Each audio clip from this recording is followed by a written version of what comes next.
नमस्कार विद्यार्थ्यांनो, आज आपण आजच्या लॉंग व्हिडिओमध्ये बघत आहोत एक सामायिक समीकरणावरील शाब्दिक उदाहरणे, ज्याला शीर्षक आहे एक सामायिक समीकरणांचे उपयोजन.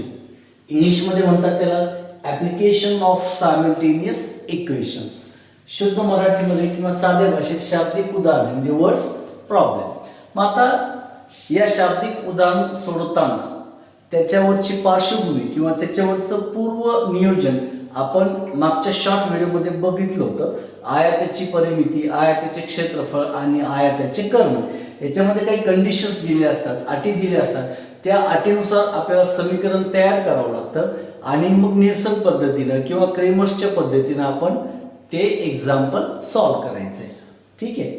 मग या ठिकाणी आपण बघूया एक सोपं एक्झाम्पल जे परीक्षेमध्ये 3 मार्काला विचारलं जातं. एक्झाम्पल आहे उदाहरण, एका आयताची परिमिती 40 सेंटीमीटर आहे. आयताची लांबी ही रुंदीच्या दुपटीपेक्षा 2 सेंटीमीटरने जास्त आहे, तर आयताची लांबी व रुंदी काढा. मग शाब्दिक उदाहरणामध्ये प्रत्येक याची फोड करून आपल्याला इक्वेशन तयार करावं लागतं, जे साधं आणि सोप्या पद्धतीने आपण बघू. पहा, एका आयताची परिमिती 40 सेंटीमीटर आहे. मग आपल्याला लांबी व रुंदी काढायची. मग लांबी सोबत काहीतरी ॲझ्युम करावं लागेल, रुंदी बरोबर काहीतरी ॲझ्युम करावं लागेल, म्हणजे समजून घ्यावं लागेल, समजा करावं लागेल. मग आपण बघू. समजा आयताची लांबी बरोबर x सेंटीमीटर, आयताची लांबी बरोबर x,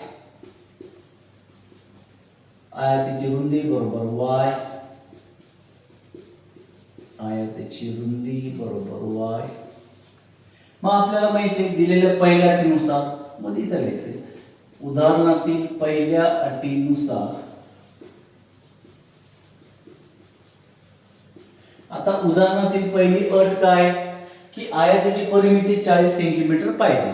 मग आयताच्या परिमितीचं जर सूत्र तुम्हाला माहित असेल तर ते पहिले अटीद्वारे आपण इक्वेशन म्हणजे समीकरण क्रमांक 1 तयार करू शकतो. म्हणूनच शॉर्ट व्हिडिओमध्ये आपण आयताच्या संबंधित एक छोटासा शॉर्ट व्हिडिओ बघितला, ज्याच्यामध्ये क्षेत्रफळ, परिमिती आणि कर्ण म्हणजे एरिया, पेरिमीटर आणि डायगोनल याचे फॉर्म्युले आपण बघितले.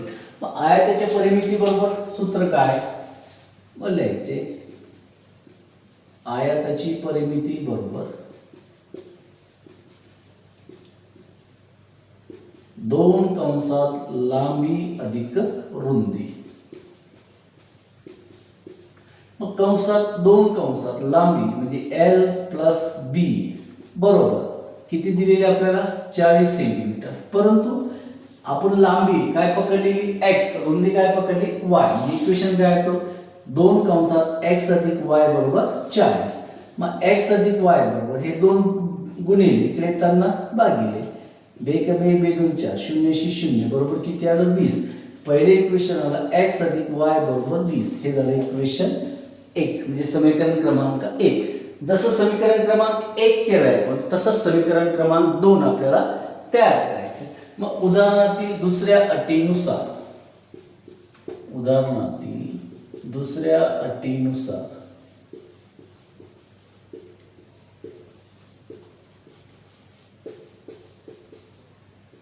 आता उदाहरणातील दुसरी अट काय, आयताची लांबी ही रुंदीच्या दुपटीपेक्षा 2 सेंटीमीटरने जास्त आहे. म्हणजे या वाक्याचा अर्थ तुम्हाला व्यवस्थित कळल्यानंतरच ते समीकरण तयार होईल. खूप सोप्या पद्धतीने आयताची लांबी काय पकडली आपण x बरोबरचं चिन्ह द्यायचं. म्हणजे लांबी बरोबर काय, मग लांबी बरोबर काय रुंदीच्या दुपटीपेक्षा 2 सेंटीमीटर जास्त आहे. मग रुंदी काय पकडली आपण y, रुंदीची दुप्पट म्हणजे गुणिले करायचे 2y. दुपटीने कितीने जास्त आहे 2 सेंटीमीटर जास्त आहे म्हटले की बेरीज म्हणजे 2y अधिक 2. हे झालं तुमचं इक्वेशन 2. मग अधिकचे 2y इकडे येताना उणेचे 2y बरोबर 2. हे समीकरण क्रमांक 2. आता समीकरण क्रमांक 1 झालं 2 झालं. याच्यामध्ये तुम्हाला 2 ऑप्शन आहेत. एक तर तुम्ही निरसन पद्धतीने दिलेले समीकरण सॉल्व करून लांबी व रुंदी काढा किंवा क्रेमरच्या पद्धतीने तुम्हाला जी सोपी पद्धत जाते त्या पद्धतीने तुम्ही सॉल्व्ह करू शकता. बघूया मग दोन्ही समीकरण जवळ आणू.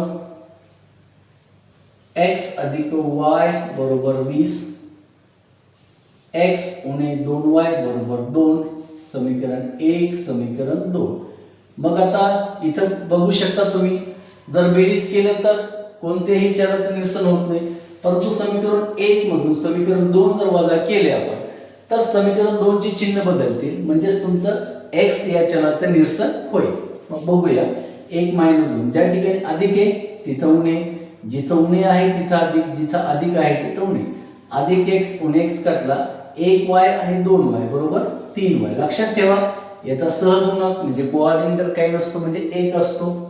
20 मधून 2 गेले, खरायला 18, y बरोबर 18, 3 गुणिले इकडे त्यांना भागिले, y बरोबर 3 1 3, 3 सख 18, y बरोबर काय आलं तुमचं 6.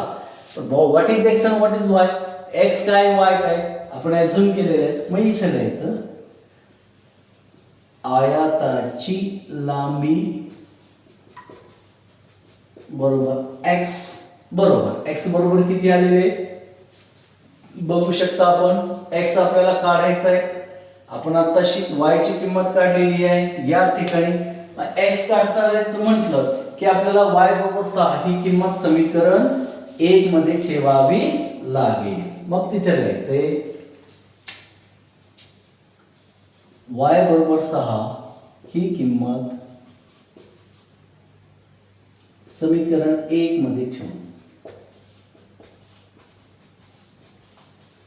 समीकरण 1 काय, x अधिक y बरोबर 20. ज्या ठिकाणी y आहे तिथे किंमत किती ठेवतोय 6, x अधिक 6 बरोबर 20, म्हणजे x बरोबर 20 वजा 6 बरोबर 14. म्हणजे तुमची लांबी आलेली आहे 14 सेंटीमीटर आणि रुंदी आलेली आहे 6 सेंटीमीटर. म्हणून लांबी बरोबर x बरोबर 14 सेमी, रुंदी बरोबर y बरोबर 6 सेमी. हे एकच सुद्धा महत्त्वाचं आहे. सेंटीमीटर असेल तर सेंटीमीटर द्या, मीटर असेल तर मीटर द्या, मिलीमीटर असेल तर मिलीमीटर द्या. मग आजच्या या शाब्दिक एक्झाम्पल मध्ये 3 गोष्टी महत्त्वाच्या. सर्वप्रथम तुम्हाला सूत्र माहित असणं आवश्यक आहे.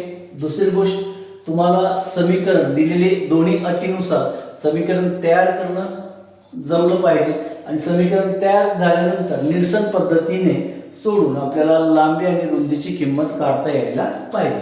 अशा एक्झाम्पलचे आपण पुढचे 3-4 व्हिडिओ थोडी प्रॅक्टिस करणार आहोत. जास्तीत जास्त व्हिडिओ बघत चला, सबस्क्राईब करा, जास्तीत जास्त लाईक करा आणि शेअर करा. पुढच्या लॉंग व्हिडिओसाठी आपण लवकरच भेटू. नमस्कार.